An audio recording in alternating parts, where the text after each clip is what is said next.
Hi friends, welcome to Kriti Vidya tutorials. मैं हूं मिथिलेश वर्मा और आज हम लोग देखेंगे क्लास 11th का मैथमेटिक्स आर.एस. अग्रवाल के बुक से। और एक्सरसाइज है 5D और इसके पहले हम लोग क्वेश्चन बना लिए थे। तो आज हम लोग देखेंगे 13 नंबर क्वेश्चन। इससे पहले का क्वेश्चन हम लोगों ने सॉल्व किया था। तो 13 नंबर क्वेश्चन क्या है कि इसको पोलर फॉर्म में लिखना है, इसका आर्गुमेंट निकालना है, इसका मैग्नीट्यूड निकालना है, इसका मॉडुलस निकालना है, जैसा कि क्वेश्चन आपको पता होगा। तो सबसे पहला काम होगा कि ये जो क्वेश्चन दिया हुआ है उसको आपको स्टैंडर्ड फॉर्म में लिखना। आप स्टैंडर्ड फॉर्म में लिखेंगे तभी इसका क्वेश्चन हम लोग सॉल्व कर पाएंगे। तो ये स्टैंडर्ड फॉर्म मतलब ए प्लस आई बी के फॉर्म में लिखना, ये नहीं है। तो इसको हम लोग लिख सकते हैं कैसे, तो इसको रेशनलाइज यदि कर दें तो ये ए प्लस आई बी के फॉर्म में आ जाएगा। तो रेशनलाइज करने का नियम है, यहाँ 1 प्लस आई, यहाँ भी क्या हो जाएगा 1 प्लस आई। ऊपर में हो जाएगा 1 प्लस आई का होल स्क्वायर और नीचे में हो जाएगा a minus b into a plus b, बोले a square minus b square, है ना। चलिए और सॉल्व करते हैं। तो ए प्लस बी का होल स्क्वायर मतलब a square plus 2ab plus b square और नीचे हो गया 1 का स्क्वायर 1 माइनस आई स्क्वायर का वैल्यू होता है -1। तो ये हो गया 1 प्लस क्या 2i माइनस 1 अपॉन 2 हो जाएगा, ये 1 प्लस 1, ये और ये कैंसिल हो जाएगा, 2 से ऊपर नीचे भी कैंसिल हो गया। कुल मिला के z का वैल्यू क्या आ गया i, z का वैल्यू क्या आ गया i। तो z का वैल्यू हो गया i। इसको हम लोग स्टैंडर्ड फॉर्म में लिखना चाहें तो 0 प्लस i। अब ये हो गया आपका a प्लस आई बी के फॉर्म में। कहिए कि z इज इक्वल टू हमारा हो गया x प्लस आई वाई। एक्स का वैल्यू हो गया 0 और y का वैल्यू हो गया 1, है ना। और ये कौन क्वाड्रेंट होगा, तो दोनों प्लस है तो ये फर्स्ट क्वाड्रेंट होगा। छोड़िए फर्स्ट क्वाड्रेंट। तो हम लोग पोलर फॉर्म में लिखने के लिए दो चीज़ निकालते हैं, एक आर निकालते हैं और एक थीटा निकालते हैं, है ना। तो पोलर फॉर्म हम लोग लिख लेते हैं। तो सबसे पहला काम है कि आर निकालना। तो आर बराबर होता है मॉडुलस ऑफ जेड और मॉडुलस ऑफ जेड बराबर हो जाएगा 0 का स्क्वायर, है ना, एक्स का स्क्वायर प्लस वाई स्क्वायर होता है। तो ये हो गया 1। कुल मिलाकर के आर का वैल्यू आपका आ गया 1। आर का वैल्यू कितना आ गया 1, है ना। अब ये देखिए जो आपका एक्स और वाई है ये कौन क्वाड्रेंट में जाएगा, थीटा आर्गूमेंट देखते हैं, आर्गूमेंट। तो आर्गूमेंट थीटा, तो 0 और 1, एक्स में है 0, एक्स में क्या है 0 और वाई में है 1। तो 0 और 1 यहाँ पर देखिए एंगल जो बन रहा है, ये एक्स एक्सिस के साथ जो एंगल बन रहा है, तो थीटा का वैल्यू हो जाएगा यहाँ π/2। 0 और 1, एक्स 0 और वाई 1, तो आप 0 और 1 देखेंगे तो यहाँ पर आया और एक्स एक्सिस के साथ ही हम लोग एंगल निकालते हैं। तो थीटा का वैल्यू कितना हो गया π/2। तो दो चीज़ निकल गया, आर और थीटा। हेंस पोलर फॉर्म हम लोग जो लिखते हैं, हेंस पोलर फॉर्म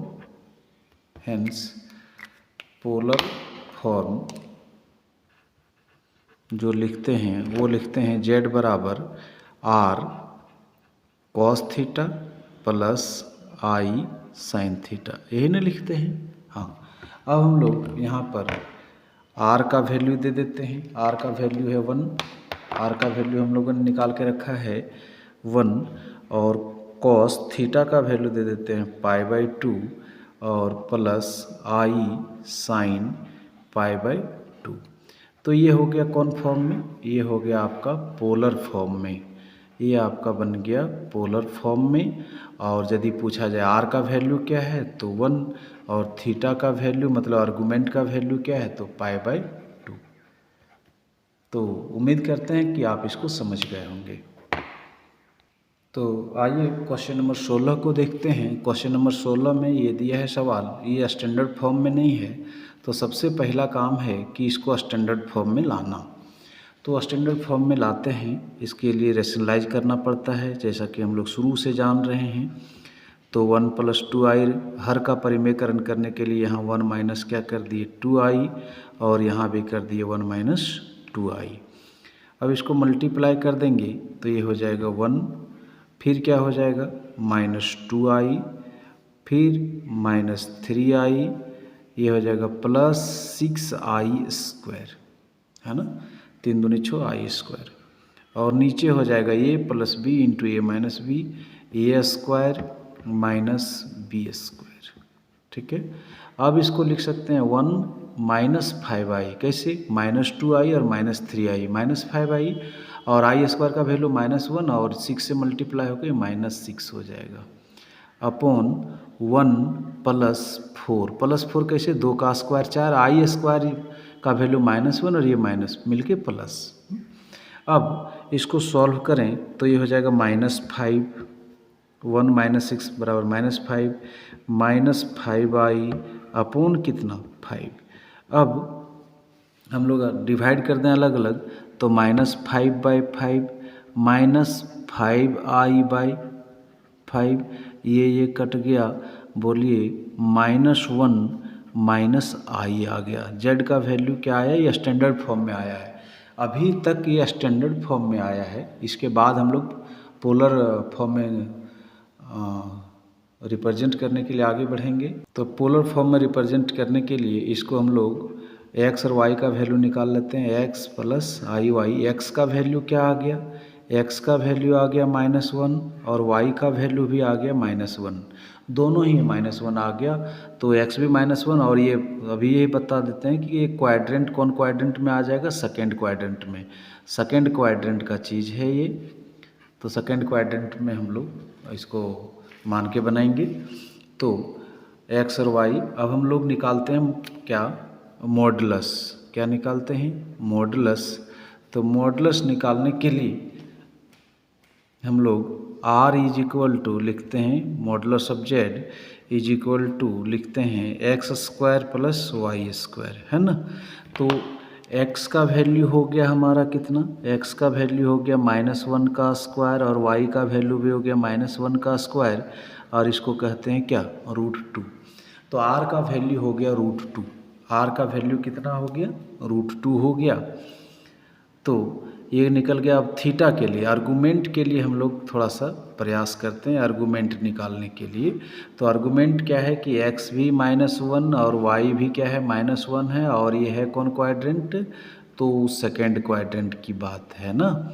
तो सेकेंड क्वाड्रेंट में थीटा का वैल्यू हम लोगों ने पढ़ा था पाई माइनस अल्फ़ा, हाँ सॉरी, इसके बाद हम लोग ये निकाल लेते हैं, वो फार्मूला लगाते हैं टेन अल्फ़ा बराबर, पहले अल्फ़ा का वैल्यू निकालते हैं। तो टेन अल्फ़ा का वैल्यू होता है mod y/x, तो mod y मतलब 1/-1 बराबर 1। तो कुल मिला के कहेंगे कि टेन अल्फ़ा का वैल्यू हो गया 10π/4, 1 को हम लोग लिख सकते हैं π/4। तो अल्फ़ा का वैल्यू तो हम लोगों ने निकाल लिया कितना π/4, ये अल्फ़ा निकल गया। लेकिन ये क्वाड्रेंट का ध्यान रखने के लिए, आर्गूमेंट निकालने के लिए, फॉर आर्गूमेंट के लिए हम लोग क्या जानते हैं आर्गूमेंट, और वो भी कौन क्वाड्रेंट में, तो सेकेंड क्वाड्रेंट में। सेकेंड क्वाड्रेंट में आर्गूमेंट क्या होता है, थीटा बराबर